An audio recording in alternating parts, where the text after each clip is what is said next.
Assalamu alaikum badi ngoli kali konton kote kali konton kola kali bismillah kabondi kibaro network nal badi ma pamane bi ala balungo Julai karotili muanga nin kononto 2026 nanda kote ke ka kibaro le sambale nan kamin bondi Hilltop Radio banko kono anim banko bantala kibaro lun ka kibaro mondi jamal bu Ibrahima Jara anila mesanya ninnata nka kibar kungule fulodi alla janni bedu na kibarol kono bi albe nyille mola kibarol do Darboe explain reasons UDP quit coalition talk nyaton ko mi alon ka telebe United Democratic Party honorable Ousainou Darboe ay sataro ke muni atinna UDP bota kacha kono oppositional damol be meng soto kan saintain ala dalilo fo muna munyin daliloti albamo la bi kibarol do kibarol to fannan albamo la Darboe Halifa ye commando ke molla milalon ko wolle be kacha ke kan nimbaro ko la milalon ko wolle be dendi boda kola ko sa kata ye nyim boda ni ya dama keti wala mu ya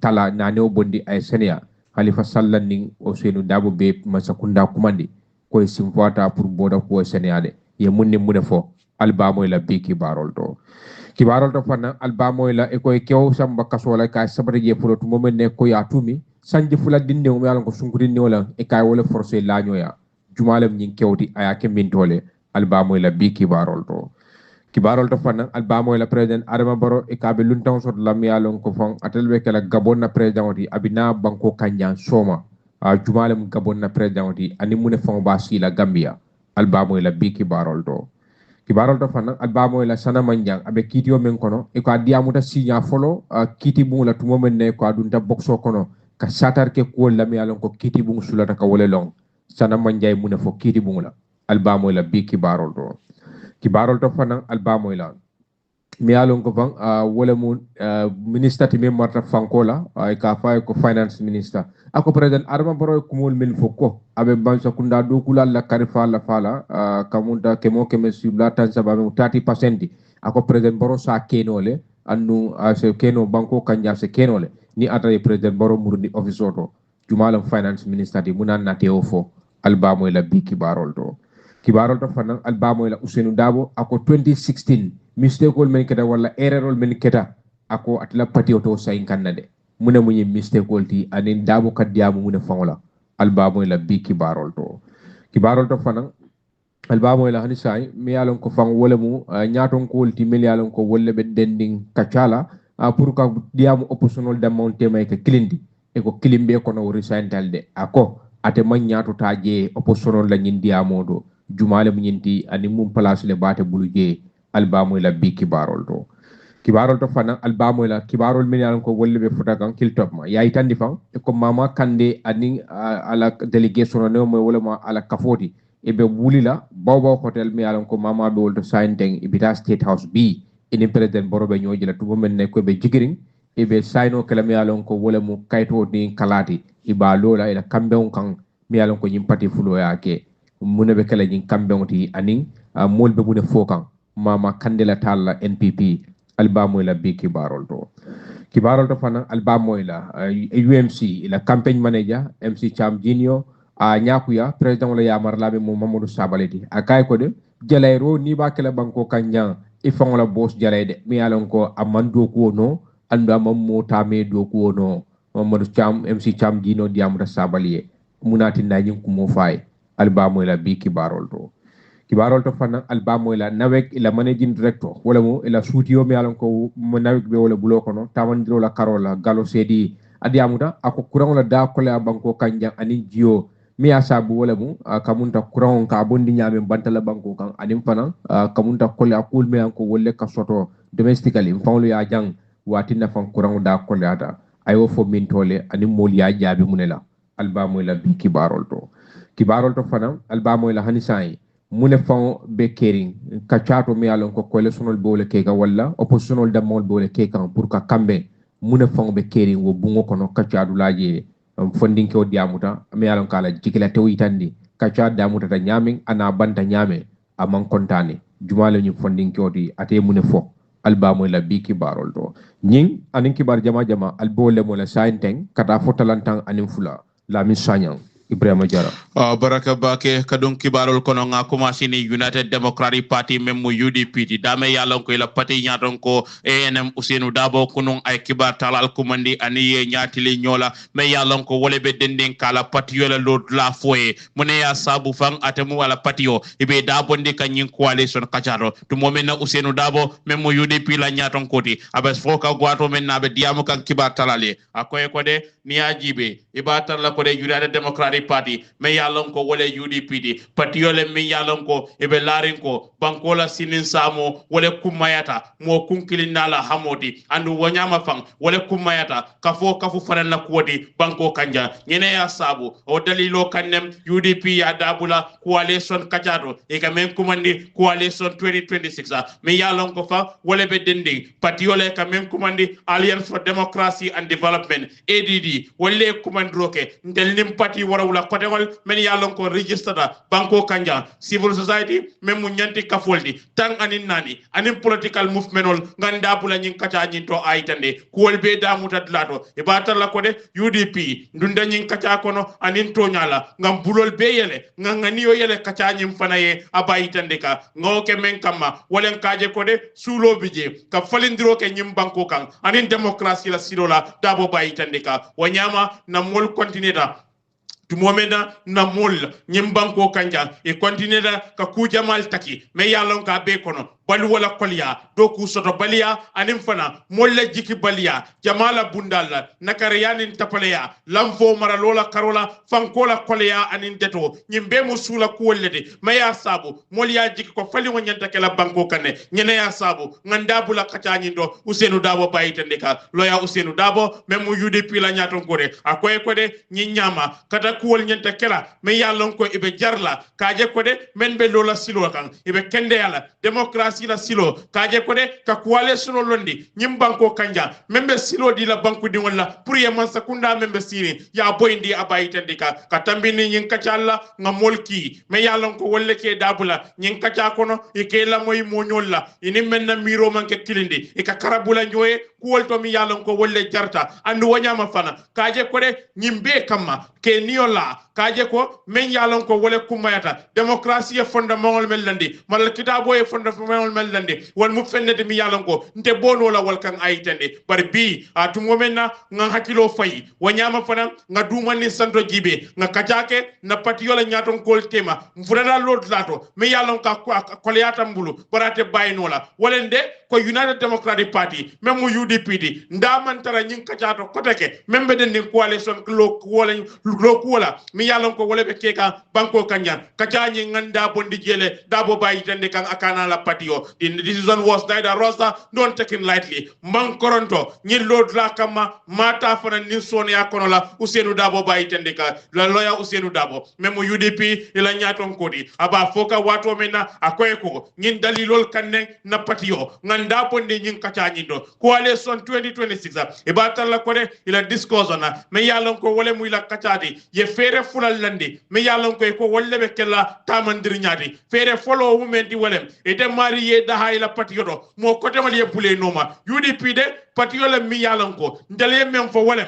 kon na patioga ye tambi mol ye bula noma e gamen kumandi party led alliance ñinen kuoti wato be lan telka wala dante abayi tandika tamandir bulo ko political partyol mi yallon ko wolle register institutions mi yallon ko wolle bundaldi e kada molti mi yallon ko ye banku di wal ye ka fundi nyokan politiko la karola e ko de allo carte fayola wanyama fana ye la mande di la mi yalon ko wala muy la kagodi pour ye mara nyimu kulete mi yalon ko fondement lem coalition la karola baytendika the coalition presidential candidate will emerge from one of the members political parties ndele men fo wala membe lola coalition to yala abe bola parti kilinde kono molbe kambente benna abayitendika ni atra nun ko de ye tombon imari mu molti mi yalon ko e be konti bola ila pati yo be konti bola i do ñol fanam be konti bola me yalon ko wolle be coalition nyin kono abaytande ka while exercising executive authority to momena banko maral kitabo ay kamo men di te nyaton kola ibata mandila ya be molti mi yalon ko banko maral kitabo ay sasi menna yewo ke abaytande ka the coalition program of government ibata la kole coalition la ferol maralola karola falindiro la karola campagne la karola kumbayal mi yalon ko wolle be denni maralola fannala ñun be mo fennede mi yalon ko inni do ñol be denna aliya tamandi ñina mu UDP la miroti abaytandika this model preserve constitutional order ibata la ko de ñim party leader wolem party yoy tambi doli e bulanoma aka sabu banko maral kitabo la kango abukal la njuru bar wanyama politiko konti boro iko fanan sono bari aka sabato fanan nafina do ku bundal la karola abaytandika bari wanyama fanan ñim fennede mi yalon ko sosor daman taraje democratic reality democracy to nyal mi yalon ko wolle bala karola political party yolde ibatar la ko akamunta imum constitutional vehicle de motole mudi maral kitabo la karola dame yalon ko fa mol la kamo inyanda katama walla abaytandika bari wanyama fana mo jama babe nyin kacha kono wole men fo wolem candidate leader walemu ita mari ye da hayla patio kono ye loy koma ye baja baytandika wanyama fa ibatar la ko nyinyama ye men fo walem natra nun ko de candidate leader wolem fendi mi yalla ka ikobe tamala walla coalition mediation committee ya wolna rena men be kata kam patiol damatiba ke kan nganya wolle vetin kele wolem pour que mari la ko jibe ya jibe be tombondiro kala nyame ya itande one selectora ni eta mari tombo ibe da hala ila patiol nyintole andu wanyama carte foyoni akamunda nibe lolala ita tar la patido comme president Adama Barrow takere nyame drum 2016 sama ya itande UDP so respectfully disagree with this approach ke da hayla patiodo peti ko dengol ani nyanti kafole ye loy ko ma ye baja UDP ko bunya kono nyin simfanya etelman so wala dabo ya fo kibar talade we believe Gambian have already witnessed the consequences of such an arrangement ngamira ko de Gambia dingol ya sede yale ya wala da karangile men joko nyin kamben sifala 2016 samo hay batal ko de nyin sifala keta banko kanja ye da hayla patiodo wanyama yel mol ye loy ko ma yela dala muta baytendika andu wanyama fa batalla ko de kabiri ngamari inara na ofiso nyin kono ko ale suno nyi e kera papa e kera molti me yallan ko imam konti boro suno amari kunna bayitendika the coalition structure gradually weaken e batalla ko de ko ale suno be lori lontan kagol menka wal ya damuda kalamfo kanna waliyo sembo warta andu wanyama kango mi yallan ko moliye wal diala akoliata bulu pour ya tamandi tu momi yallan ko fa kolya dal bije mi yallan ko pral damale ka fu nyoma aliyo tamandi ya itende ngamira dun ko men keda 2016 sango nyanda karanna walale erero men keda manya sonna ay 5 ans dabo bayitende ka coalition should be constructed on a model whose structural weaknesses have already been exposed e manya ka coalition londi kango me yallan ko wala tamandirinya akamunda wala lamfoli ya fayitandile foka pare ya bayitende ka equally concerning is the proposal to establish a governing council that exercises oversight over the presidency me yalon ka ko sulo warda wolende ka alpha ka folondi me yalon ko wollebe sila maralo kunna dama yalon ko wolbe nya fayla president wala tamandir nyalla andi be kala ka mo sotla lo dlalto me yalon ko president be wolle tala abaytandika UDP de nyin simfa nya sifa nyin kamben sifa ndeltel lo no la wokoma bayri batarla woni banko maral kitabo le fota nyoko luwa me yalon ko ngadida nyin banko kanyanda bo baytandika loya Ousainou Darboe UDP la nyatonko akoy ko de banko maral kitabo ay luwa ko indi bake mi yalon ko wole be denni executive authority ko kango kan banko maral kitabo abe nyaton ko ni abe wole bulo ay symbol diala ay dunol di president wala mi yalon ko anyanta ka wolle tamandi ay tande tamandi nyala karola president o jama nyanta ka kontibo nyame ay tande no extra constitutional body should exercise power not tempted by the constitution itina no ye kando londi me yalon ka be sembo sotla ka tamandi banko maral kitabo ma melondi dabo bayitende ka democracy must always be strengthened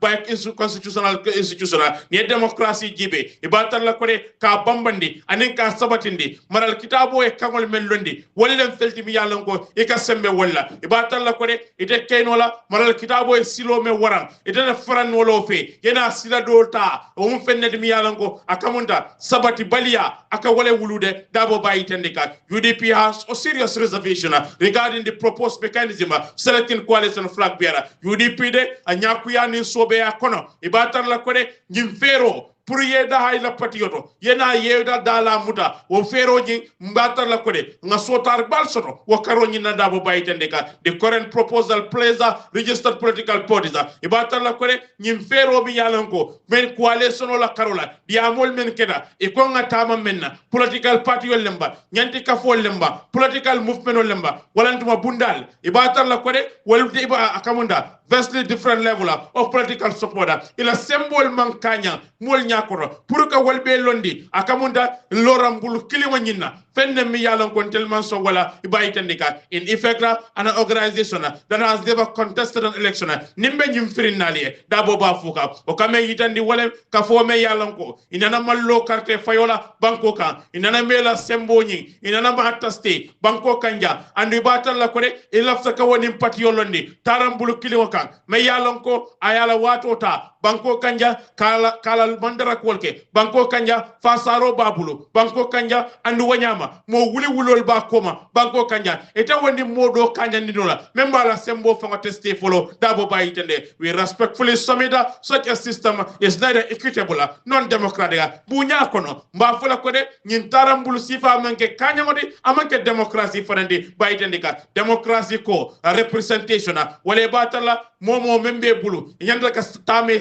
o sembo nyinela andu wanyama fam akalo wala kay bayitende ka representation du pour kaje ko mol yetare to yala aka soto men na wala jiko mi yalan ko ye wala soto ani wanyama fana mol ye carte mi yalan ko ye wal dila a bayitende ka political legitimacy cannot simply be assumed ka ifan kumayandi political la karola wala tara no la sembo semberi miral ko damala mol ye fasaro me yitandila anyande ka tara dendi wala a bayitende ka UDP does not advance the position out of arrogance. Imatara de UDP me da bondi kachanyin kono koy fa waro kono lem wala kaje ko de ndellem pati sembe madi ibe lori menkam wala ni lonya fota nyoko nyine ya sabu nganda bondi kacharo Darboe bayitendika. We advance it because democratic process must reflect democratic reality. Ni ko democracy la kuo yela kacha sunkuru wala kam ya londi wala ka democracy e mem fana landi to nyala karola wala fenti mi yalango ila kacha nyanda tara semberi wala Darboe bayitendika. Tumo menna ndelle opposition party bati banko kanja Darboe bayitendika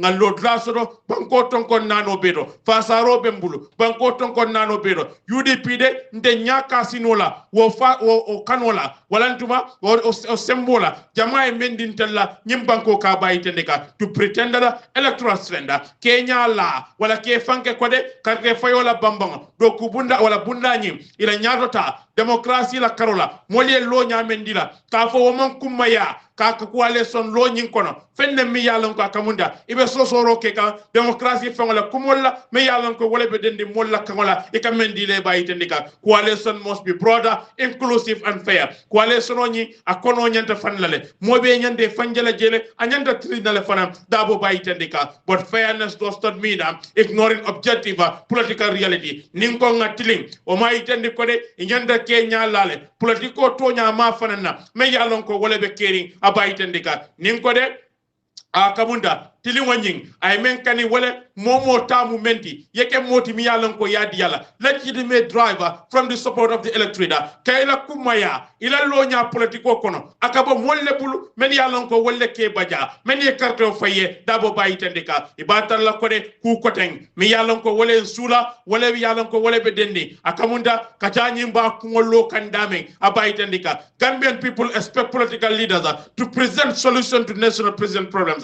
Niko political party nyaton kole mudi gambe di wole me yilla ila kuoto wole kuol me ye patandi yeke molti mi yalan ko ya yitandi ko ye jabiro soto wol yele kiyanya ya yitandi ko e wol charalale gambe di wol bella firin baluwe sonia jati kende baraka karangoy baraka do ku bundali e sobeya malal kitabo la karola falendiro le keje bankola fanko e yurwa ila fa konti boroni lankene mola bayitandika yeda portion of our discussion appear to focus more heavily on negotiation ni ajibe ndalla nyin kacha mi yalan ko ngombota wala kono teng kaja sembe mabe dendi menna wolem da kamunda minister palasol député da kamunda député yala karola ndebe jelle sorola sembobe talala nyame ndella kacabe lori woleka to bondiro nabe kela sinin sama makama juma nyolle bije mi yalan ko wollebe tala mol nyabe lori woleka mbake katambi ka bankola kubata kuwol jara abaytendika UDP ko de ibe larin ko ofiso mi yalan ko ibe wole nyinika ibatalla ko de bankola nafa ingenda ka wol tambindi ko beti baytendika andu wanyama say banke wadidi pour ko kuwol pula mirankili baytendika public officer jama makamu fenne mi yalan ko du nolem me yalan ko nyande ka dokko ke jamale abaytendika it should never come the principal objective of a political corporation nim wolbe denna de wanyim manyakela nindenda ndebe minister place juma ibe wol dilantela abaytendika this difference we used to make a point absolutely clear ibata la ko de nyim fatam fansol kan wala ya sabu mel lo nyaani mba ko indika United Democratic Party ibata la ko de mo kote wol la jerinya ya bunya political party kote wol la lonya ya bunya nyanti kafol political kawol be meni bulu banko kanja yalla lonya bunya aliye lot lamenta kal dabula karte fola karola reasonable people can disagree mo morandi membalola ye wala sonnomo aye fote ofa ibata la ko de kanna wali sidunno mo morandi kemale nyim fango be democracy le kono o ma itandi ko de konnante yalem wala jamfalen abaytendika political difference do not make anyone less patriotic ka vanie kanna wali soro political la karola o meke banku din kurwati andu wanyama ameke banku din ameke moti mi yalanko ka fo emela banko kanu abaytendika we ask that UDP position be accorded the same respect to moment nga kanna wali soro alla lonya nga bunya nga horama mba kanina alfana mbulu ali UDP la lonya ala horama ali ya bunya ke batar la ko de consistently nga bunya mentilingalla alwo murundintel kan ibaytendika unfortunately recent days ibatar la ko de manta bembali ya fele ni wati ngol kono akamunda modol bije mi yalan ko na loja la karola ye jabirol mi yalan ko ye wolleke kan doyandi ka bulanna ka kibarol jangen na kuoto même manke toñade ka campagne wulindi na kuoto pour kan tokuya dabo bayitande ka pa UDP ay batar la ko ka itandi ko wolde ibe obstruction na keka wolen kaje ko ibe patiol di mi yalan ko ibe mol mul la lor nyaani ibe wole murundi kan koma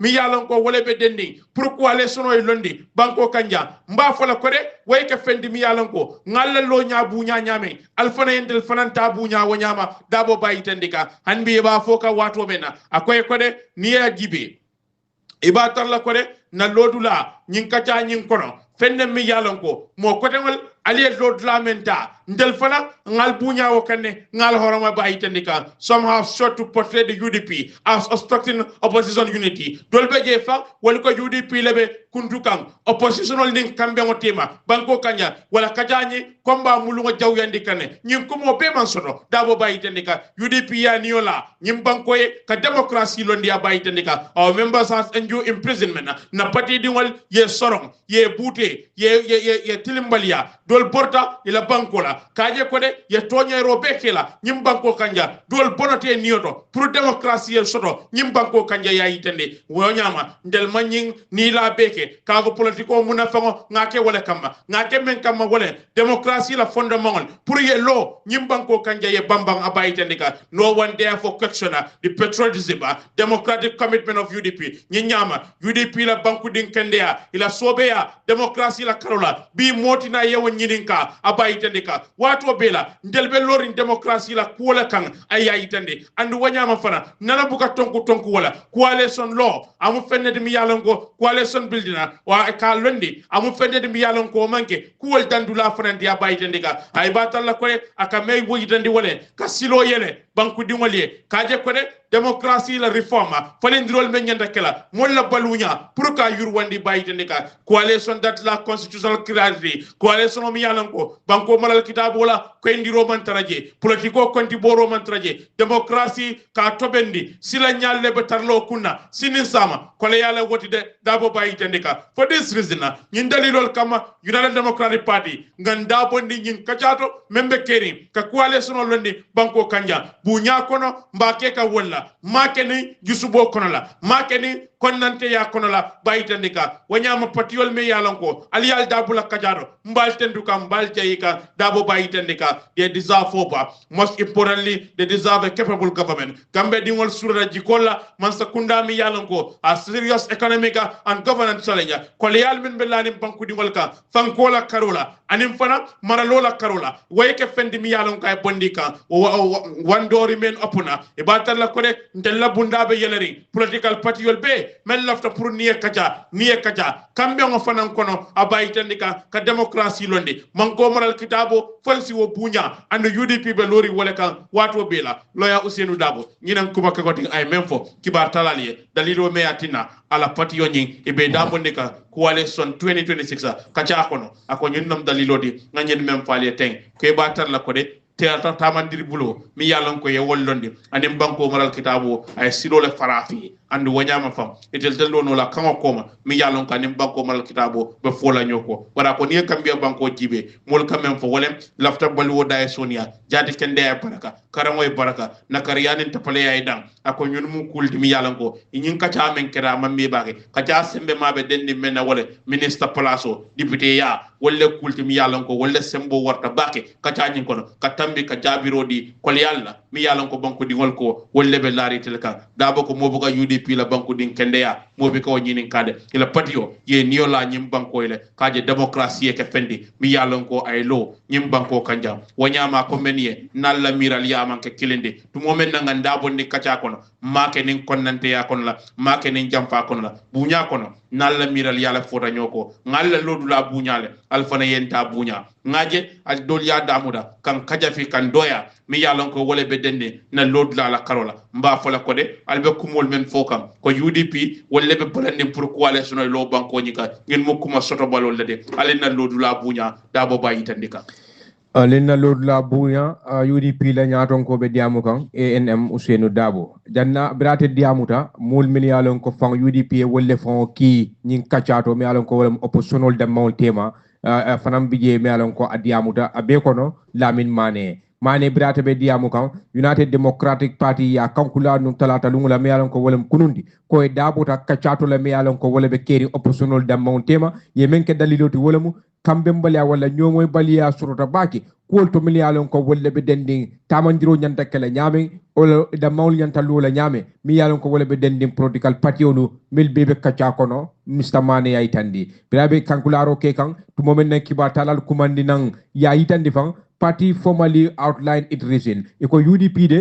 itel komanto yela dalilol fole mi yalon ko wole dat wala tinay dabula kachato mi yalon ko wolle be kering mi yalon ko ay kar jamata opposition demol be kacharim pour December karotil lulu 2026 carte fo mi alon ko nganyatili wala mi alon ko president carte fo de Lamin Mane UDP la deputy senior administrative secretary for external affairs neo mo do wala mu UDP mem martela ko la e nimbantala bankol tema ay la nomalan ko wala la nyaton ko nomalan ko mem Lamin Mane ti a fofang ako UDP nyaaje dabula nyin kachato wala nyi nyomoyoto wala mu de pour nyomoyo ke ko le suno nyi balun la nyame bara be kala parti ledi wala parti wala be tambila dole bula noma tu momen na faytil be da bula kanje ye wala fo andu parti wol be in momenti anu ila parti bu nyaadi nyame ma al sabula wo nyama ay to nyama ale mo kilin tambindi me yalon kal be ya fasa ay tandi. Under that agreement, he said UDP leader Ousainou Darboe would have led the alliance.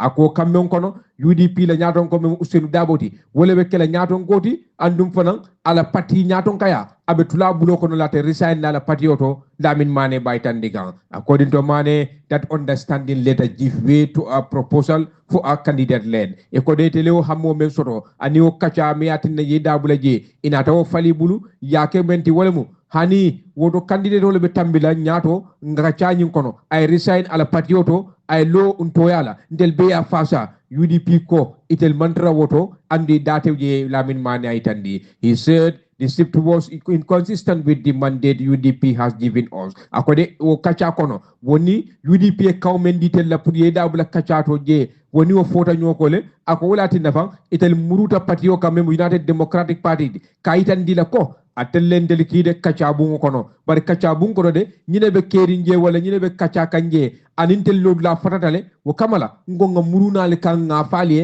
atel me munna alfalti atel me enki lamin mane aitandi. If you don't know where you are going, you have to go back to where you come from. Lamin mane ko ni tata dulato yaje ko mbita kandame malo mbita kandame e ko ako men nyata wala mu imbura dame muruje ako wala mu koti mi ala ka nyata wala na britel tata kachato imalo mbita kandame wala tinna fay muruta be bota dame ako mandin kole wala fo aitandi. He said the party has formally resolved to withdrawal from the negotiation. Lamin mane ko wala tinna fan patio ye dabundi kachato kacha me yalon ko fa wala be keri andi nata wo simfa fanam fo patio ko to nya ye dabundi je andi be safero kelel kadi ni ko le sonola wala mol min yalon ko wolle be kacha nyato ibe safero kelel me yalon ko in writing kay kalamutan dala UDP lu da menti hansa Lamin Mane be diamu kan Mr Mane ay bulo chodi coalition tax force la diamula mi yalon ko Assane Martin ako Assane Martin de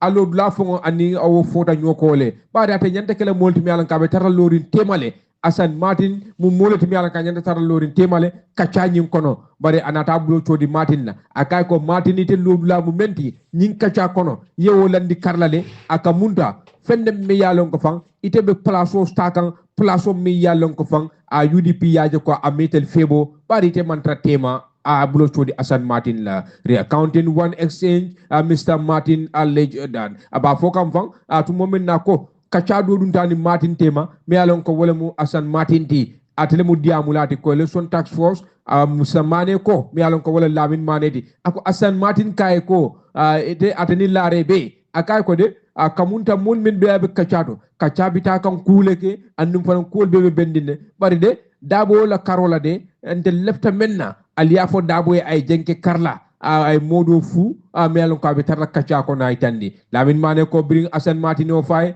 akay ko foyte ifat ibe kende are ne bang Assane Martin ay ite membe diamu kanteng. Our party leader is Ousainou Darboe, our flag bearer is Ousainou Darboe. If anybody don't want that, then they go back and look for someone else. And then na party nyaton ko mu lawyer Ousainou Darboe di na flag bearer membe loran toyala mu Ousainou Darboe di nimme mal la fi wala woto e boje yeta lado jube Mr Mane mi alon ko wala mu Mane Lamin Mane akate Assane Martin jabi nyela kacha kono bri Assane Martin ya faye Mane hansabe diamu kan ako candidate led model wala candidate o tambi e nyato anditel be afasa ako mu fenti mi alon ko fan akaba kuyata bake bari nyajube anata misalo ta 2016 na presidential election mi alon ko wala ketanu aya fufang ako as president Adama Barrow a resign ka bo UDP ada al contesta wala lota afaye dami yalon ko ngajere anata laba nyamen a UDP jampa fansum patiolo mi yalon ko say wala mu National People's Party Lamin Mane aitandi. Despite withdrawing from the current negotiation,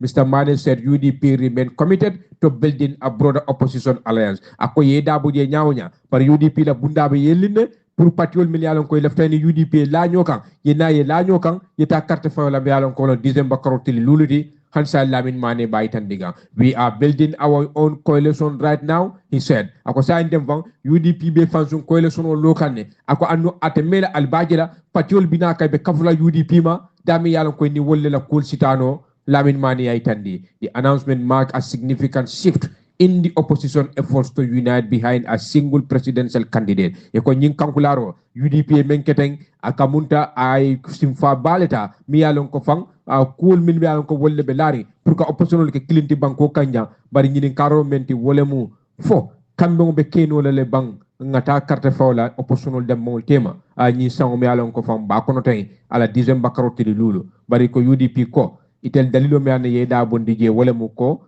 ayteli hammo men soto walla yeddigo men soto kombitambe wala kacala ina taw fali bulle e ko hani patiol te nyaton kakela imari bekela candidate lelledi wala betar la lori fayele ye boyla patio kono yelloy faye UDP ko tele mistake ko menke 2016 imalla fi ko say ngande Assane Martin de mi alon ka tele mu diamulati Lamin Mane man kontana la kola aka kumandi karla ateni lare Mane kay ko ala fu Ousainou Darboe jenke karla do fu bara kay ko fo it Assane Martin ni be kendiar ne bang UDP wala nyaton ko mu Ousainou Darboe di illa flag beram Ousainou Darboe di hani o fawnde bang ite lud la manke woti ka fo min tel nyanta menkela bari te mu diamulalti tax force bari yelo la bulale aya fo Assane Martin ye Commander Mr. Hassan Martin, hello, I'm feeling Adundi Kibaro Nyinkono. Yes, Mr. Martin, Never Life Hilltop Radio 104.7. Hello, Mr. Martin. Hello. Hello. Commander Lawyer Hassan Martin, Ninga Soro Drum, Adundi Kibaro Konomi Yalonko Willem Coalition. 2026 atelem wila diamula nyindimi yalanko wolle be patiol kawnga nyakam pour yeke kilinti janning akamonta carte fobe kala banko nyinga. Yes Mr. Martin, Never Life Hilltop Radio 104. That's right, always hearing Konko Santo. Lalin sayane bijawo no sayta wanyar la bari ade la ko kay ago kopo kono min ka taraje ngay ko kopo fengo albe kabo la kan albe nyaadi to have you on the program. That's good, yes. Great. Commander Kuno United Democratic Party a press conference ke la load la yitandi jamala mune ya sabu ye dabonde nyin coalition kacha nyinto bari fana a faraman sante je bake me yalon ko wala muy todi be to momene la party nyadon ko ya fono ndiamol kono la ko nimmem mal la fi itale load la menta wasita bari mane fana na re tumi ko Ousainou Darboe anyanda bondi lale lare Cissé wala ndumate la men mane waliye akamonda leadership role ni waliye wata nyin carte fayola angala ne nyin tumi role ni yawal moyle mune mo la reaction wali baraka Hilltop baraka tonya I was shocked in tonya ba Ousainou I have all respect for him. Ni moyen long, mommy long, definitely I have respect. But the way he makes his press conference, he was not well advised. Okay. And not Alpha Lombari, I'll talk to the UDP militants a lot because maybe moment long. Larry Cissé and Lamin Mani, name where he coming for. Wallahi, Yeba Ousainou feeling there. I can tell you that. He can feel in there. And I was very shocked. His temperament, a leader, wallahi, even if you have people, how these people left that room unceremoniously, it's even not mature. I'm talking to, I love UDP. I believe for UDP, I said that they could have even been the passive of Gambia. You people have read that article. Ngaminke UDP, Lamin Mane and Larry, Imake UDP. I can attest to that. Okay, I was one of, no, but I'm so drunk. I didn't so just quickly drunk, come to that. I just want to put a perspective. Yalo mo, Adagila de Diamola, and Kai Lamin Mane, and Kai Yamari. The more they make these things to me, the more the chances of Ousainou losing elections very bad. Really? I want to tell this story. Yeah. That meaningful. Don't. We're going to raise the bar against Barrow. Don't mistake that. I'm telling you this because how he reacted, I was shocked. A professional should not behave like that. You walk out unceremoniously, you come out and you tell Ousainou Darboe, Hassan Martin, I am told by how can I mobile Kosagio in that room? Do I have that power? Is that even civilized? But to your point, the thing is, to your point, no, this is very, no, I'm come. To your point, Minketa that room. Mbuka motolo, mbuka vote, mbuka agree, mbuka senke moy. All what I do is there as a spokesperson, the room decides, and when they decided that they are going on a candidate-led. I have to explain what a candidate-led is, which is anybody anchoring this project, you either suspend your candidature or you resign from your party. It's clear. Ninko, Astantanonde, Batuna Kulefa, Esafanyol and all those, Ntegan Singolo, Ninko Eko, Alcana Ninko start, over a month or two, because you can imagine in start room, UDP people bolade. In that meeting, in that room, I vowed for Mr. Darboe. As Honorable Manfenke, I'll send you audios and so on. I was supporting for lawyer Darboe. It was my law. And there was one Mr. Diva, Alpha Kende, but he has done the situation of me to Aman Nice. Larry and Lamin, wallahi, if they leave them within the UDP, they're going to mislead you, Mr. Darboe, and they're going to destroy UDP. Let me advise you this. But the thing is, Mr. Martin, I think you don't possess this power. No, I but what I'm saying, saying, sorry. It's not even professional. Sorry. How can I help? Yeah, go ahead. Mr. Darboe, in your interview with West Coast Radio, you said, Natra Nungo, me yalongo, party, candidate led model, ni me yalongo, manso, wala sita, Koya Baile, wala natal fanantana. Mojamal, they are pointing fingers at you. How did you know what come for? Able to do how did you know what come for? Am I the one to be the authority? That is what they decided. Nita be sirin je ide alongo indi nyum kambeno. Inyanta moneka la ibe sila jere do. Lare fanan diamuda lare diamuda ako ete mu molde mi alon ko fa ya fo wala mani diamuda ko ya fate le ani lare kaytande ko al Ousainou Darboe jengendi karla akata ko ele ko ay batu ngaje ko indi dron yalom adol mun na moleti ndeka min fo nimma UDP ma koy non te UDP fenkela awata ke subi Adama Barrow but the biggest mistake ibatu benala je mistake UDP would do wallahi ni I can say I would not fall for their bid. I told Mr. Diba, ni UDP top no madron. Mr. Darboe is going to lose the election so bad. Well, I can attest to that. Secondly, we have what they call the bilateral. I meet Larry and Lamin Mane. Mr. Diba de Syrian. They said when Nakacha Kumasi in Kachara, after Mko, well, Kachalo, this is bilateral. It is part of our engagements. We meet them in Senegambia. We call leaders there. Me and Mr. Dibanko, leaders all Frenke. It all they leave Mr. Darboe, they do come and we discuss. In the discussion, even to mention the word Darboe factor is Mr. Darboe. I can question that in the sense that he is a factor because he said that he wants to lead. So what is your opinion on that? Kabrina wopo akamuto ko nyir jusol le wulita. Political man ke jusu koti. But Mr. Martin, then part of that bilateral. What we want to know is for ko Lamin Mane ko al Darboe jengendi ale monota.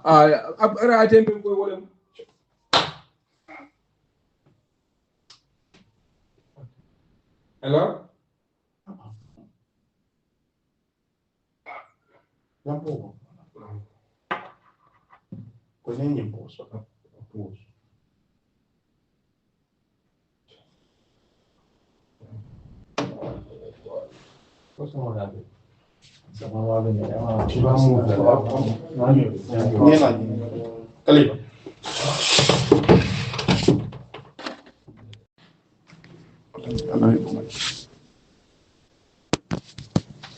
Si hegatu drum kurangol tarani wonyama bari afele musanam yes Mr.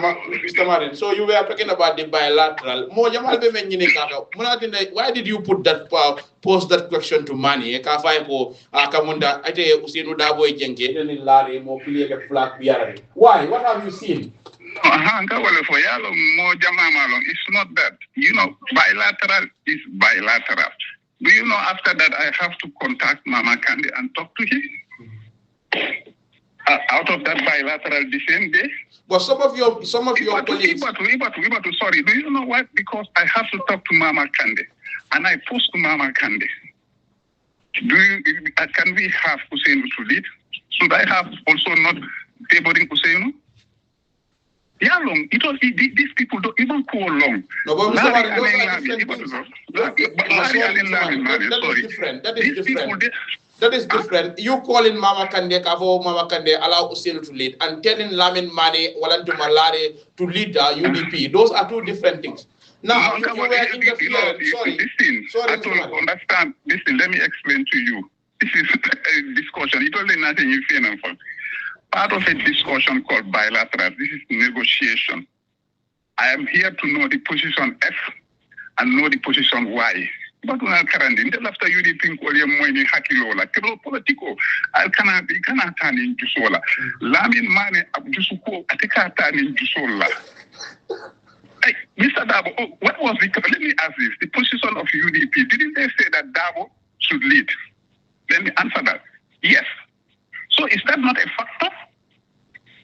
Well, it's just a question. If you are a factor, we can question whether you can lead or allow somebody to lead. No, but Mr. Martin, I think that's not a fair question. Already UDP present their candidate. UDP presented their candidate as Ousainou Darboe. The party agreed on. Is it a fair question in that thing to ask Mama Kande, why not allow Mr. Darboe to lead? No, but that's different from telling Mane and Larry to lead. Ibrahima, please. Yalong atonka wole fo yalong media. Nalma process of Makoy. I am telling you, we were at a bilateral. I even sent audios also. Why? Can I not consult Mama Kandinka Eko Ha? Saying Dolphana Ning Kachatare. It is another position. That is part of our role.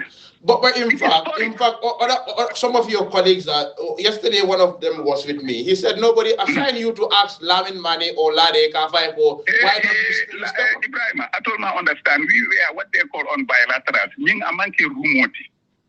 More months kumandi no we know your position. How do we know your position if we don't ask you? It left the lead like Ibrahim Jara, he left the lead like for it abula Talib, he left the lead like for it abula. Is that an offense? Please. Allah for Lamin Mane and in Larry. These are post 2021 UDP guys. Imam political long. Wallahi, I feel for people like Falai and all those things, or the reasonable people. You don't come with that mindset. You know, Ibuta Jefang, Imam Alpha Yaleke, as vice president. They just come with a notion. Political bukakeni jusola in the mulka kachale. You see, when I see Mr. Darboe talking, I was so shy to say Mr. Darboe how he was misled about thinking like the temperament in a leader, Ibrahim, is that whenever you hear something, kana kui koronto. Even if you continue contanda, kana koronto. Even me kamfata kana koronto kakuol fo. Mr. Darboe was totally misled, and I'm advising him, I'm advising him that if he depends on Larry Sise and Lamin Mane, UDP will be destroyed. So you are disappointed? How I know politics? No, but to draw Monatina. Lamin Mane Akatani Jusola. Lamin Mane came after post 2021. He doesn't understand the political terrain. He was there to negotiate. But with all fairness, Mr. Mane, Mr. Mane, sorry. I think if you said Darboe, Mane ni Larry, Ousainou Darboe misled, you feeling delay. Can you be specific? That is it. Because they did not know that this was a bilateral meeting. Was this done before all the general listing? It was a bilateral. No, but the problem they have is the problem that they have. Sorry. Me and Mr. Diba. Who is Mr. Diba? Lamin Mane Famoyalong, who is Mr. Diba? Mr. Mane, the problem that the United Democratic Party. Sorry. Let me come. Mr. Diba came as a UDP member. Sorry. Mojama Yalong, Ndolmafo, Namuta Alphalet. Mbota Yenteni Mr. Diba, we went and to talk to Mama Kande. But now, considering your past statements, like your previous statements. It comes to negotiations. I told you, we have to do what they call bilaterals. I understand that. Allow me to also ask you so that we have a good discussion. Go ahead. So, your previous statement, most of the people believe, you never believe Ousainou Darboe can win this election. And that was manifested in your arrangement, negotiations, even in Menkeka. Probably that's why you paused to Mane. No. Sorry, allow me to learn, Mr. Martin. Allow me to learn so that we have a good discussion. So, your previous position was Darboe cannot win this election. Now, during the discussion, telling Lamin Mane wala Larry to lead, a candidate his party unanimously support his position to contest the election. You literally you were interfering directly in the internal process of the UDP. That's not negotiation. If you allow me to respond now, I was not interfering. We were doing what they call bilaterals. We meet with different party leaders. We sometimes call them. This is not going to happen. The usual Saturday. No, but I'm asking you, nobody can mislead me. No, liba to I am solo in Karo, then so Jabi. I can tell you that when I look at Mr. Darboe, even in that press conference, I feel sorry for him. Wallahi, I can tell you that.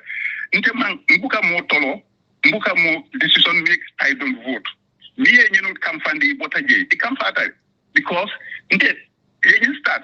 I can tell you from the plenary vote go, they started talking about party-led, Franke-led. A lot of people, sometimes don't like alabula. Another for Damot. Some of the task force, they say that we have to come and explain this party-led, candidate-led. What they told come from the Funtita, basically. So it all Funtita wrong. You think it's carry thing. War is not gentleman. I can tell you, it's not gentleman. Yalo monati nanko UDP this kind of elements bondila ila party to ikaturning dusola. Political monkey dusoti. Even if I was there and I leave the talks, I will not come out and talk like how Mr. Darboe talked. That was not total leadership. Wallahi, I feel for him. He's my dear uncle. But I feel for Mr. Darboe, how he was misled. Hassan Martin, do you know how I was pressing Mama Kande for us to have a deal that Mr. Darboe leads?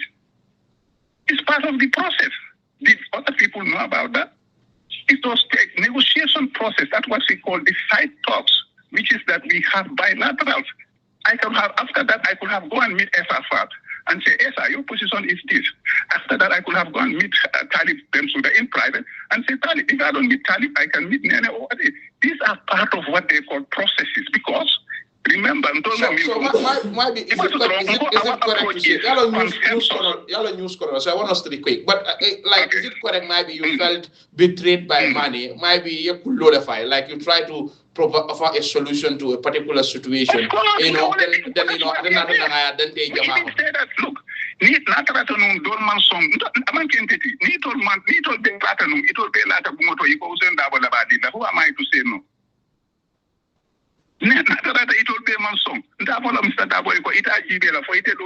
Whatever. We went up to the point I was even convincing that let Mr. Darboe lead for 5 years or 1 year would be a big. It's a negotiation process. Lamin Mani, sorry to say, he was not informing Mr. Darboe well. And Larry also, I feel sorry. Darboe is depending on these two people. They will destroy the UDP. I can tell you hands down. UDP now but again election, especially this approach. I will not fall for the bait. It ain't alone. Alpha Muta Darboe Lamin Billahi. But not rather Hassan Martin. Wallahi, I can tell you that more Jamale is flowed in Nanyimbangokam. And I can tell I will raise the political. So you're literally threatening Darboe that you're gonna campaign against him and he's going to No, don't interpret it like that. They should stop. Let them tell Lamin Mane to stop forthwith. Because Nayaki, I will come address this political bar. The political bar here in Gambia, I know it more than Lamin Mane, I know it more than Larry Sisi. They were all out internationally. My fellow politicians, I'm sorry to say, they are not senior solemn, but they don't know. Wallahi, Darboe misled. And I advise Darboe, and especially the UDP young, the new mode flow or other elements in UDP. This is why UDP. So, but Mr. Martin, the issue at hand here is the UDP, the region of withdrawal is based on this agreement, no sabo on the format. Exactly. But how did Mane and Larry came to mislead Darboe? These are facts me go there before the public eye already. Imagine, it only from Batandi Lami. It all the role room are saying they want candidate-led. UDP and few others are saying they want party-led. Iman Kambe. Who am I? Munatina even the total about for the party assenting. Eko Asanko, Mane, Tambi, Walantima, Larry, Tambi, Darboe, Jenke. That's the problem here. No. Listen. That's what that's the issue here. No, you come out to Lamin never to have not. But anyway, I'm just joking. Let me seriously tell you, Wallahi coming for it. I have been up to the stage. UDP Marco in Yami.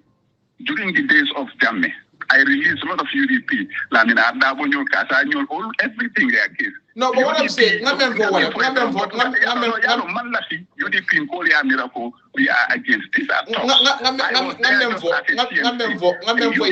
Was working with me. I want to just confirm this, Mr. Martin. You trusted Larry and Lamin Mane. You spoke to them in confidence. They betray you and EMN discourse in the public. That's the issue here. Which happened. Okay, good. That is definitely what happened. Yeah. Let me tell you, what I think Mr. Darboe should be the bigger guy. UDP should focus on Adama Barrow. But if they make the mistake focusing on Hassan Martin, wallahi coming for it, I will raise the political bar. And it would not fit Mr. Darboe, it would not fit Adama Barrow. Mr. Martin, finally, you want change by December, that Barrow should go, another candidate should come. Now, UDP, how are you looking at them? Are you hopeful that they can do the change now? Of course, I'm very hopeful because until afternoon being a do okay. If I go up to the extent of telling Mama Kande to appeal, I vouch for Mr. Darboe to lead. Believe me, wallahi, I have the evidence. I can Photoshop and send it to you. I vouch for him to lead, just Funka. But now, in a question, UDP 238,000 Lesotho, Mama Kande 100,000. Take that out of 1.1 million votes. There is almost 800,000 votes. People are fed up with President Adama Barrow. The task force will come as a united force and it will defeat and win, inshallah. I can tell you that this is going to be a Gambian project. Barrow defeat like, the UDP defeat like. But as you speak now, they are saying coalition the UDP leadership. The UDP leadership, the Alon Barrow card being played. I can call them farmer. And the father and the son issue, I can Gambian or Batandele. Because it seems that if they come from the same school of thought, the best that they could have is to catch in a more kacha, and we all work together. Is that if I'm understanding your view, does that mean it will be difficult for Darboe to unseat Barrow? I can predict that if they go by this route, going after a coalition or as a Martin, a person, because the more Jama and more Jama, I can tell you, our political strategy is to put the issues of leadership to come by the characters, the judgment, and the trust issue. You know what I mean? Trusty leadership. And that's what we are going to sell to the Gambians. And probably it may not fit Mr. Darboe if we go down to that route. Not Alpha alone. But Darboe yesterday, Darboe kununga benunga foka neko when it come to character. Nana daji kola, karango, dokuo, motije mi yalonko wole bulo bateka. Munati nete America, he's not deposing. Mensi Barrow on signal. What's the issue here? No, I have this totally. But he was in government. Mr. Darboe has done a lot, but he has done a lot of mistakes, my brother. I love the guy, but he has done a lot of mistakes when it comes to administration. I mean, a temperament from Anyanka Jibere, I don't teachers' reaction, 3 years reaction, all those things are people are watching. I cannot react. Cannot react. That reactionary leader is not good for leadership, especially the culture that UDP are thinking. I want to help UDP. UDP chapters all no learning. Alkali continue learn. They don't know. These people, yes, you are there for two purposes. Let Darboe lead and let there be party led. That is not negotiations. All right. Believe me, I feel sorry. So, but you felt betrayed. I mean, because Mr. Diba is a UDP member. I was working with him. I went up to the thing. I wrote to Mama Kande. All right. Believe me. See you on Kerfado on Tuesday. So who am I? All right. See you on Kerfado on Tuesday. Thank you.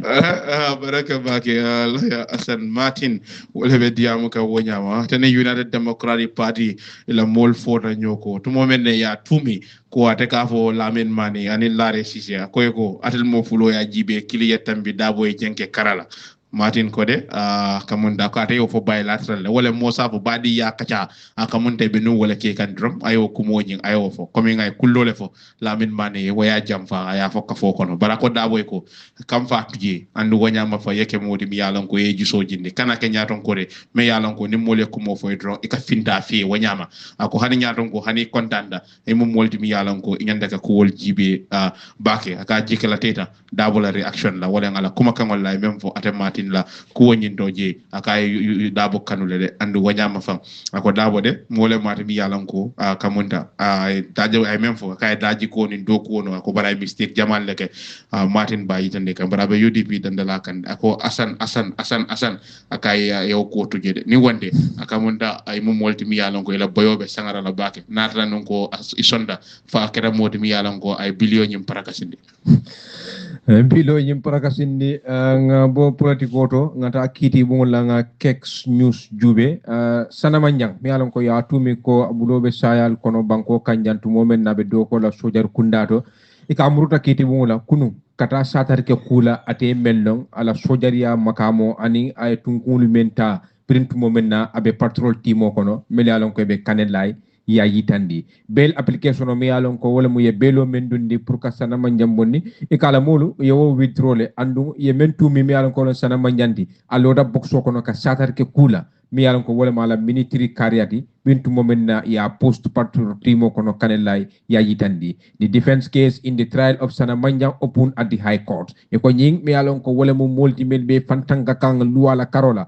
ya jeleta high court mem yalon ko wala be banjon tu momena tumiri mo atele fana mu sediare mo folodi mi yalon ko fan sojaro le mati adiamuta ala military service la ay do ko men ke sojar kunda ya samba positional mento wala dinkral mento aning ay makamon men soto sojar kunda anim fana muni ana fe patrol timo to mi yalon ko wala be non kanelay bodal to mi yalon ko wala be Gambia ni Senegal tema ay do kul men kije sana manjay ya be sata kiti bungula kunung Bradunta boxo kono ya itandi. When the case was called, the Deputy DPP E.R. Dongans appeared for the state. Eko birin kito nyindamura kunum Deputy Director of Public Prosecution mi alon ko wala ma nyaton ko normalan koti ka fay go Dongan atele mu moti mi alan ka kankula ka tele be masakunda to ala kiti mula bari de sana manjamme mbate to ala kiti mula wala council Sirif Kumba Job wala lawyer Sirif Kumba Job atele akankula katel be sana manjanto ala kiti mula kuno birin kito nyi damutada Justice Sidike Jobate anata fo kiti muwe ko kul min yalon ko wolle be dending kaytola aka futata male mi yalon ko application oti affidavit mi yalon ko kuma kan oti men kata kayto bala ludula mi yalon ko defense yata wala sana manjanna la loyalty mi yalon ko wolle be dendi ite ludula la anim fana jabiro mi yalon ko ye wala soto anata kala mutandi wala anata mol be kala mutandala jojo nyin ko kaytol be futata tabulo kanne jannin kito nyimbe damutala council Sirif Kumba Job anata fo kiti mola de ako ay kaytol nyin soto le mi an ko avec akaba bulo kono le bar kunun na ay soto anda tardal ka soto amanna wato soto aji wato sita pour ka o kaytol be jube ku ka lera ni lera ka famur ke kayto kono membe Sirif Kumba Job ko tarde onata soto aya fo jojo e membe sirin kiti o kunna he sought 15 minutes stand down to consult with his client anata fo jojo ko al monto la minute tan ni luldi nabang ninna kliano me musana manjandi nay dum badi bunna nga kacca ko wala mi ko wala be den nyin kaytola anintel be lulda mentala je aya fo nyin jojo e mi ko wala mu justice Sirif Kumba wala justice Sidike Jobate wo manna balang inata minute tan ni luludi loyala mi ko Sirif Kumba Jobti ana ala kliano me musana manjandi idunta badi mbum pour ka kacca yaitandi kibarol to. Upon resumptions, Council Job stated that having considered the affidavit in position, fofang bring to momene muta na bring minute tan lulo banta sana manjana lawyer me Sirif Kumba Jobti akop to momene yo korosirike ni safer fengola mi alan ka be bulo kono anila balamba lula mi alan ko wala fonu kiti tambilala itandi fang ako ya sulata kota ke watu la pour ka si ka prepare pour ka jabri ke ni safer ko wala para afang ako procedural requirement wala mu kolti mi yalan ko kiti wala luwa ya landi ni be nam tambila kiti o nyato ani kol mi yalan ko wala be dendi kaytolu maranyala kiti bu lay tandi with the court about to proceed on vacation to moment na kiti bu kenata lifol la mi yalan ko lon fonyon dinguti aba fokam fam ako bail application no me alan ko yewole dundinu pour sana manjam bail ako de yewo withdraw le wala yewo bondi jele ay tandi fan July karotiri mo anim fula 2026 nga kayto men dundi ndel le nga kayto nyi bondi le Sirif Kumba Job ya yitandi memu sana manjana loyati deputy DPP wala man sakunda la karola membe loren kitindir la karola wo manna balang nyi withdraw la memu nyi kitu ka kayto la bondoti at momen nay be karafulo be manna nyo saba justice Sirif Kumba Job ay kayto bondi kayto lu kono me yalon ko bail application no nyinti ayalandi karla ya yitandi Counsel Job then informed the court that he was ready to proceed with his client defense and called Sana Manjan to the witness box.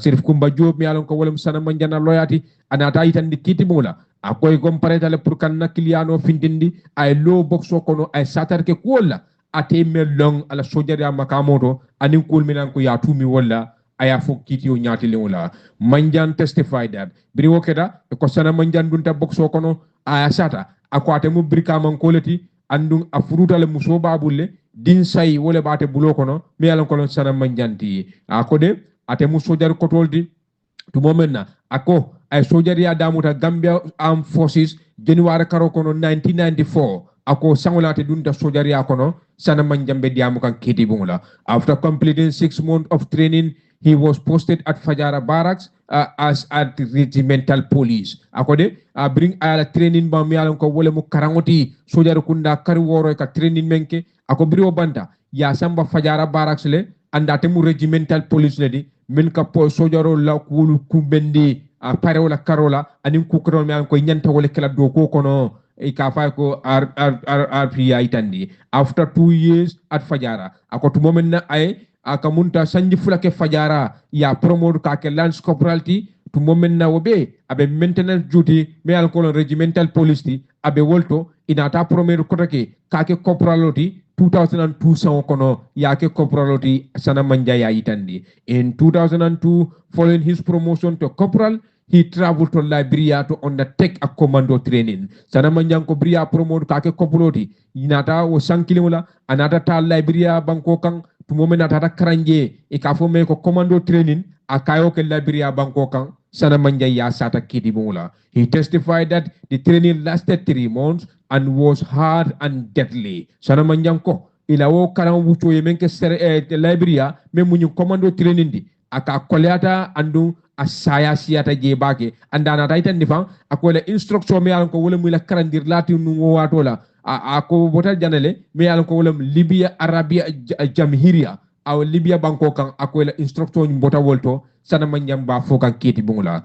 Upon completion of the course he said he impressed his instructor and was retained to train other military personnel. Ako briela nyin kar sabo commando training bang menke tel karandi wonata kontanate la kola baki anada fo Sana Manja ko mla fete marala janne purite français modulu karandi milyalon ko fam abikela badi yalti Gambia ni Libya tema atu momen na fang e setu jay modul karandi barako de ay bawol to je fo se Gambia ni Libya ila badi ya nata tinya inata fate ko muru ila banko kambe mu Gambiati Sana Manja ya itandi. Upon his return from Liberia Sana Manjan testified that he was reporting to State House. Ako brabota na Liberia amurta ng banko kanya. Hanisa Sana Manjan na bediamu kande. Aka kata report dame wala kate danku dame. Wala mu State House ti wate sutun kono janni ba transfer ka samba kanelay tu moment na ko kuma confindita. Mi alam ko wala publication oti la notice bodo bala military barracks je ko sainde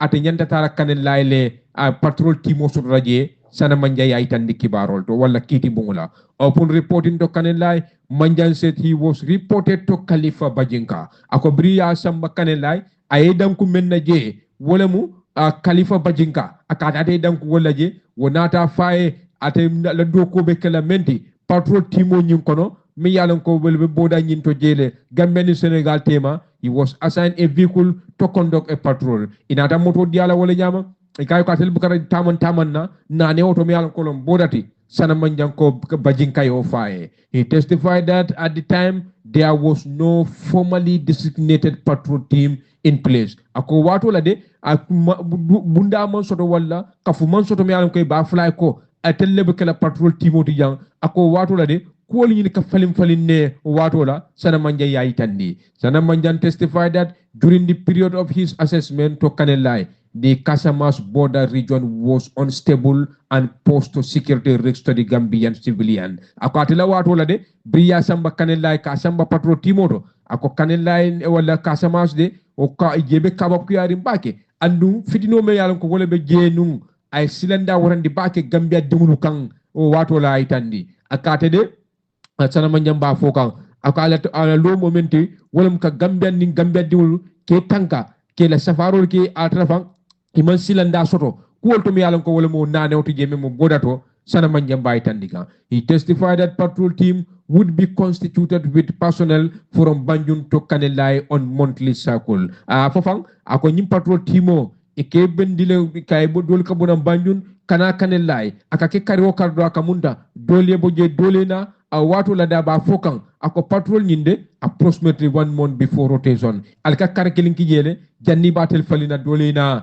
Hansa kana manjambe diamo kan kiti mula. During the operation he testified that he led the patrol team because no one knows the borderline more than him. Ako watu la de brintu mo minata be do ko la patrol timoto atele mo moti mi alan ka kenya ton kaya dalilo mo menti ako momo boda lo menta mbita sana manjanna wo dalilo atina yate ke la kebati memu patrol timo nyindi sana manjamba fo kan kiti bungula on who assigned the team of soldiers from State House in Banjul to him for the operation. Sana manjan say at the time Usman Bojang Ola Usman Baji was the commander of State House. You kai ko jumale sojarol wala jumale ka kawdi sojarol la minalon ko wolle kanyi patro timol samba kabo Banjul kata Kanelai ako watu la de me yalon ko wole mu a commander te member State House wo mu Usman Baji leti ay sana manjay tan de kiti bumula hansa be diamu ka wato menna ako selectiono de a senior personnel me yalon ko wolle nyaadon goldi wolle ka tombo ndroke ye kawdi jumanye le tarlaje andu munuma la dokoti wolle ka kawdi alla wato la manja yaji tandi. Manjan testify that his assessment to the Kanelai patrol team ended on July 22nd 2017 akode atela doko pour katara patrol team o kumfata July karotiri muang andem fula 2017 tumomena katela wato banda ako janote made ya promote kake sajinote inata promote kake litina note wato la bentu momena be je ya yitandi manjang hansa wala be diamu kan mi alon ko ya tumi mo fa la ni ku ko tawlu abala kuma kan di kan kiti mula aya fofan ako wato la atede a Gambia ndol la niyo ni la foto feon bole matel tankandi wala matel do ko ke tankandi andu aka jara ko bella pour Gambia de wala tanka wato la sana manjambe diamu kan ay kuul mellong ala muto kono hansa be continue kan ako wati dol fan hakilo yama kudo keta boda nyinto to momena ba fokan ako be Gambia de wulu mentata fo mo worwula rebelo le wolle areso wato la to momena ye samba yeke hostage wala mu ye tarayla maroko no to momena be buluje rebelo lu ay tandi ako wato la de itel nata wuli pour kata nyi Gambia de wulu kanandi Senegal rebelo lu bulu ako wato la kuma kan wala nyaton ko je bora polilamu wonata ferol be landi pour ka operation ta kata nyi mo worwulo kanandi rebelol bulu sana manje yay tandi. Manjan testified that he prepared for the operation and proceed to the area akatele fango yitta to bendike nyi sim fala yanta mentala pour kata kanyi molu kanandi. Upon arrival, he found Gambian police officers from Kanlaji around the border. Ako briefura daje e Gambia police wol tara milan ko bota Kanlaji le yetara border toje membe alon ko wala be dending nyimmo la yemel arrest wo nata dural foye dula mi yalan ko tel nyanta tala wolle to ay tandi ako police official de wolu directional information inyanta tala mintole ani tenta bola mintole police le o yitela atenala molu mel yalan ko telle mo sojarolti itata du wulo ko ni rebelul kan pour que Gambia diun kanandi sana manjam bay tandi kan. Upon moving closer to the rebel holding the Gambian, sana manjan testified that gunfires erupted. Ako bribe rebelul walinkang jing Gambia diun be mel bulo kono tengi ako bri sutiate la akamunta nyofayo kidio la karola adamu tata watole ako bring rebelul ye bung e telefone keso murundima aka kolata numbake bare bring kelo duta rebelul nata kun ke dula nyini nyi Gambia dingulu ako inate kanandi wala nyama ako kidifa kontena fo montura minute tanani ani lulu 45 minutes tumomena rebelol nata bori ye nyimmul me ko ye welle mutanen yetu ko may tata ye bulaje te nata wala Gambia dingul kanandi wala nyama ako hani mo kilim mam faaje na manke mo kilim wala da baramata je hano fana manke barama jawti sana manje ya fo kiti mola Manjan testified that he escorted the rescue Gambians to Kalaji police station and handed them over to the police along with their belongings. Ako nyama inata muni mul muta wala nyama. Mila ko rebelol ye muta ye kanani rebelol bulu ye samba kanella e wala Kalaji police station oto ani suta fengol be ya di police wala wala nyama anu atikata fenti mi yalon ko fa aw kul abe police kunda bulle hani sai. Brief rada nyun tunkungoto ala lawyer mi yalon ko lawyer Sirif Kumba Job ay kanindro ke kiti mombulu pour ye kito lo sawndi ibajala ko de hanikay ala defense mi yalon ko wala mu an me yalon ka to lo sana manjanto ala ye parandiro ke kuma ko tangol mi yalon ko nyanta fula kiti bungula prosecutor de mi yalon ko wala be kiti ndirola wol manna balanda soto loya wala jojo membe sirin kiti kunna justice sidike jobate anada kito lo sawndi fo october karotel say 2026 pour kito nye continuer bari ko sana manjang sinya follow adunda boxo kono pour ka kacha kuola mi alon ko wala keda ala military career for to moment nafa aba fokan kiti bungula ako atede mo birabe dunna Gambia Armed Forces July karo kono wala 1994 lemu atata julato mi alon ko January karo kono 1994 kafuta soldier kundama ando atata commando train la julato mi alon kono librariati andum fana menke karandi je wo mud libyano lati andu ay nyonta ya soto je fo kay ko sabati jang ifane mol karandi fo janni Gambiani Libya bina kuyala yate murundina anata satari ke du involvementa ala sojariato fo inata promote ka ke litinanoti aya be fo kiti bungula hanbe ka continue kibaro la alhaji moro sila we yalon ko fam abora nyani bakadaji le brabe sabatin birikama welingara anin sere kundanding ako akwoya sula bake mi yalon ko wolen Gambia kewol musul anin funding kewol ni wadin kono ka suno mute fe mi yalon ko fa ni nan sango hijita nyin aketa modol bulu nyamen alhaji moro ka akwoya ni tora bake bayra ko de misilme jamal bije e batara ko de hijo mu fenne de mi yalon ko ka hame puru yake abayita ndika mo jamal bije e ka doku ke fo janni be dangula e mariola e batarle buka kodo siri on solno pour kata ka hijo ke abayita ndika wanyama mo jamal bije kabri dingol tamata firi ngo kafuta akamunda molla hijiro ta fanan keda fendi mi yalon ko sayndem abe sonia ka modol bulu dolbe je fam wol tarani ko masilolla ye kolya jamal takje bar bibe la alfal nganyandi kan abayta ndika o fondinke jamal bije kolya jamal bije mi yalon ko wolla de ka dol lanjurta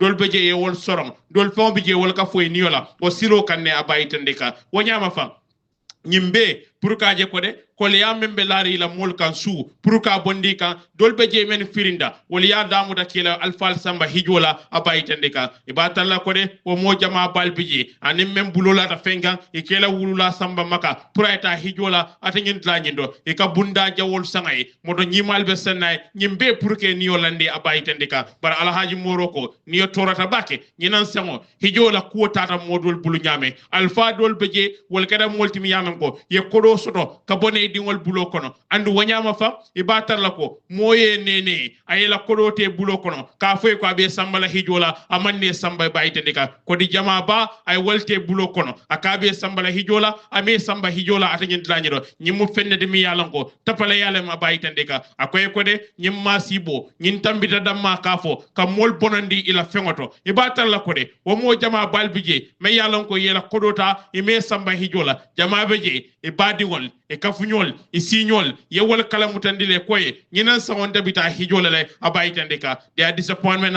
has been accompanied by humiliation to moment ne jikla teta e mantano hijola membulata wonoma akete malolti anin ni toro abaytande ka akoni miso warta bake gambe din jamal buje e kamira ko de ya nak jaton kol e mallot lata mi yalon ko wala nyafala silodi kaje tilimo tama nyin ko kono abaytande ka many citizens are constantly urged not to take the law in their own hand molka mem fo walem man sakunda ka fo banku di ngol al kada luwa muta al bulo kono al yafal ba tamandra al fongoy bari kuwol men joko nyin sifa nakeda man sakunda la simfanya natra mambo nyala silala aka mol jikla tendi bundala kuwotolde alhaji moro sila bayitende ka akoy ko de kuwo me yalon ko fana ayen sula bake wala batala ko de nyim mol mi yalon ko wala hamo soto pour kada hijola maka anda manna bulano bayitende ka numerous reports suggest some pilgrims struggle to access satisfactory meal men fana yalonko alaye walla nyinle feytata hijola mol ba fo kanne dol fana mbeje o hijo kono kol yaldate kan domoro la karola sabati lalla karola kada fendi mi yalonko ay potandinu bake a koy ko de nyimmo manta ben bali yalti abayte ndika nyimmo sulol lati mi yalonko fa people dismissed from political propaganda or opposition rhetoric nyim men yalonko wolle ka nyimfo nyim manke ka fo opposition kuma la nyindi wala kuma kansengolem nyim molye kumo falie mi yalonko la sula kuolem ala jaral kakala kumol bay ka fo opposition kumol lom aytande my humble appeal to the government is simple bunya kono famma jiokono man sakuna mbal dani la mena soniata whenever report imaja ko kumi yalon ko banku dingol la kole yale sako meni kata hijola hijajol la karola alkakala ko nyimuta nin chakanola ala ko nyin kiskisa ale to nya londi je baytendika kiskisironi anyanda to nya yala kuwa men nyanta kaje me yalon ko wa erero nya kana 5 ans way ka fendi mi yalon ka tama anyanta ka tama nyame meni ka kuma kangol tante kuwa men ka leka maka alkakala muta ko de kuma kensengol lem wala opposition kumol le wolde nyinka sabu mol me yalon ko wolle ka sataro ke kuwalla men lade kam ake fayo fandile bayri kaje kon ka fole e bukanna kumo muta kalala alhaji moro sila bayitendeka public officials are entrusted with serving the people jamala do kulal lannole yal siwo palasoro wanyama banku dingol le kan namu namu kodo ikalla karifa joke walla alka tamu menke abeka ka walla wanyama almum wolti mi yalango kal fam murundi o banku dingol kan al nyanda ke danku la kole ya ko walla ni ko men dantere al nyanda mutala nin sobe yalla le abaytendeka nyaado tade fenne mi yalango ata sodonola na tra nun ko de mol men ke jalay e ke londe silo kan walla ko moyte ko bay kake kuma kalante wati ya baytendeka presa is not founded on honesty ke jayi ka bulo kosiye nyimu fenne de mi yalango abuka tilingo wulude abaytendeka meni minin va well minin Gambians Gambe dingol mi yalanko e nyaabe lori singo kan yela banko kanu wol be deeri ne de abaytendeka de fiya bin lebel bayri wato doboje ko do ka leke kalifika dante akamunde katu deeri femma sabu ni ya fo e ba fele mu oppositional de abaytendeka wo de yo mom bet ya banko fongola democracy do alaji moro sila abaytendeka particularly destroys almost every hit session even ni ku ya warda sango sang sayedi sayeku ni hijo keda fo mol sina ya dante ko Gambia la hijilal nyin nit ñi wala ketila ñin ku wanyanta danalde alaji moro bayitandeka before every decision janni hijo wato be sila kankularo nyanta kela ka kuwo bededa ka tobendi atanyin dlanyido men yalon ko wolle ka kuwol fo men ne silo man kuwol ke men ne silo manta e ka mol jikindi kuwolla mi yalon ko bukana ke ni futada maka wo be nyanta ka jarale abayitandeka Gambia man sakunda alaji moro be yamarika ali la moy banku dingol kangola wo nyamal ka karal la banku dingol muta kal jawol la wolti abayitandeka ani batalla ko de wo molle la talla yal karafa palasola pour ali tara mararing banko la kuwala ni kumo men fali ala muta ko banku dingol lebe diamuka men la doku ke kan aliamuta ni sobe yala too often Caesarean submit letter to the government officer without receiving acknowledgement wati jamal buje mol ka letter rol sama man sakunda la bundaldo man sakunda la mol ibuke jabi ibuke la letter ro sute ba itendeka wati dol buje e ke la paso la jo e ke la isanso la jani kata man sakunda la o bunda jindo ke la sula kuwa danteye nyimbe nyama akamunte buke la kuwa nyi kamuta ibunamuta ni kala la ba itendeka for this reason many citizens increasingly turn to social media to express their concern to moment ni ngana kayto sammi ibuka kuma fonye ibuka fonya fintale ibuka fonya koita mo gudi jamal bije ya muta ko alke danku wolto memu jaman la bambundade e ke la sulol samba je bayitandika wo sulol fana ni e samba jaman la bambundaro pour aliye jara alke la kumol bay ko opposition kumolem al nyimbulade abadiamu kam sakunda for me I have friends ibatar lande alhaji moro sila ngaka funyol soro mi yalanko ngadalina mol soro men be man sakunda kono ibe jamala bunda kono whenever something affect part of the country I feel personally concerned nin ko kada bankoka akan sula purum fanga ke modi mi yalanko fa aku kan sula bake bayidene many people come to me to share their worries wati dol buje mol kana ke la sula kuol fonye anun kaje ko manya katu dere ngafi omuntela banko di ya nyantol den si ko men jaranoji ngake ayitende ngine ya sabu mbediamuka if my words are taken seriously led to positive action mbala fula ngaku mo men fali akamunda na tranu ko aliamuta ni sobe yala abe di yala nyelde barnali yala nyala kam fana na banko di ya nyanto mbe wala keka ka fale ko kuwol me yalon ko mol ka sindalma al ka kala mutanim feyala mbeddu wala de fo ala sal tanka andu wanyama hijidal yeke moltim yalon ko a kamunde ala si tanka bar tilin wala silo way ke fenti mi yalon ko yo soro kuwol me late kam men silo manta akamunda tonya e tama jede fo andu wanyama fana ala si bankoje nema anim bankoje fama dingol ala haji moro sila abe diamu kam man sakunda e kamen ko mon dismissive approach wolem kaaje ko de mol ka kumo foye e kela kumo nyin kuntu da kono wala ka bay akoy ko da bukake aba foke alaji moro ko bukake andu aba fole ko yatani hakilila kamunda hansan kibarol to ay afrique la kibar tala mohammed garmi mbay ay savero ke ako kuma kan wala kibarol men be findika ko mama kande be yila kama state house mi yalon ko president borobe wolto pour kata ka kuma kan mi yalon ko wala kambe ngoti e ka fay ko anglais ka fay ko memorandum of understanding ala pationi npp tema akoy be federal state house bi kar ka sign ay itandi kibarol to ako kibarol me anko wolle sudiyata ruling party la me anko wolle national people's party and Gambia democratic congress mu GDC ya faifang e gay ko honorable mama kandede anala kafo memu delegation oti ibe yilla kema bi state house to moment na fan kambe ngoni mi alon memorandum of understanding membe tarla ani NPP tema ibe federal state house bi ka sign Mr. Mbaye ya itandi according to the source Kande is expected to depart from Baobab Hotel Resort. Kibaro de mi alon ko ba safegan ako ay mensoro mama Kande signing abe Baobab Hotel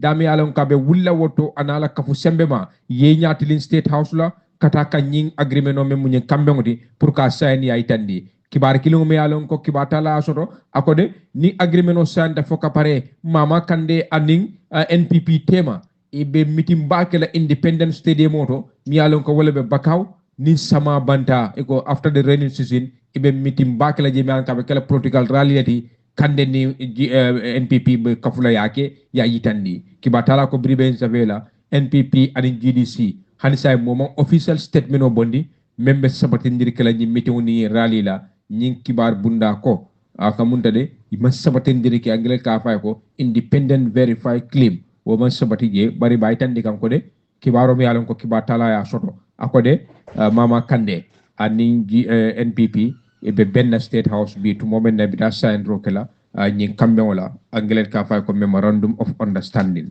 ya itandi kibaro to hanbe nga BBC la nyin kibaro jibe menni block TV la na wulta biko muso be je me yalon ko ay fandundi nambaro kono to momenna e kate la kambano nyin wala keya e kay wala barama sangara kede me yalon ko be dendi waliol la ye men soto futu wala karole bayitandi ka police wol me yalon ko wolle be Kano state me yalon ko wolle be Nigeria e batar la ko de sanji muwan ani lulu sunkudo wala muso wala keda fendi me yalon ko yata mutade adunta nambaro kono to momenne kate la kambano wala keya nyingal ci hekatu e kay wala barama nyami yalon ka sangarata bake bayitandi ka kibarol mi yalon ko wolle sabati da ka boda Nigeria ila state police commander mi diamula mi yalon ko wolle beje e ka men commande Abdoulaye Haruna Kiyawa wo mu molti mi yalon ko ada diamuta de ay nyin ko nyin sabatindi ka da nyin sunkudo nyinde mole made mi yalon ko mantora sangara ay wole kala kambano nyin na ke yala e bayitandi ka police wala foroto e ko e batalla ko de nyim mo fulol mi yalon ko wolle be sabatiri Nigeria la tundo dodo e ka men commande jigawa steda e batar la kode e ko musonyin ate keda moti mi yalon ko muru nummelungo wala muru damelungo wala bate bulo kono de aye batu fana la kambano nyi iwalita e ko musunyi ne ku wala woti de ate keda moti mi yalon kanana na wala njuru nyala mi yalon ke ka sangaratal de e bayitande ka kuma ko men boda police wol buluje wala ya yitande ko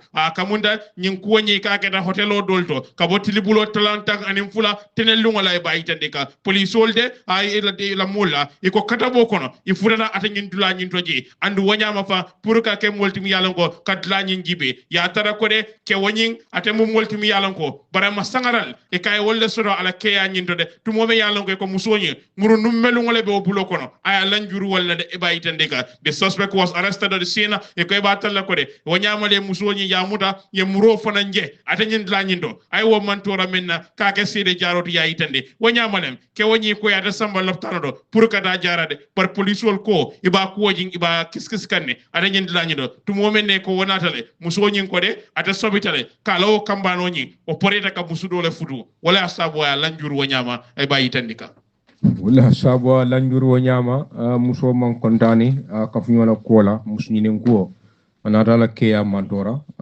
par polisol ko ba kisis kan nanni wote ma don ndel sen na kankula rol ke nga findi studio kono wato bandale frem yo mbaɗigol mbele kibarol mo yimili alan ko ngol lesto ka bondi hilltop radio mbe min kela wolen ka moɓe tentelen ro mili alan ko wolle lamoyir lalti banko kono anin banko fanan bantala ka fale ko nyin kibarol mbe kala ka sambale nan ka bondi tenengo fo jumo budun si mol fanan tentu mili alan ko wolle ka kibarol dinna min keta Ibrahima Jara nin lamin sañandi ke tentu ke jayi ke nimbara kamol fanan be tentu mili alan ko wolle ketal lamoyir lalti alnal badi malem pamane ala baraka bake Allah lamoy ko ni mala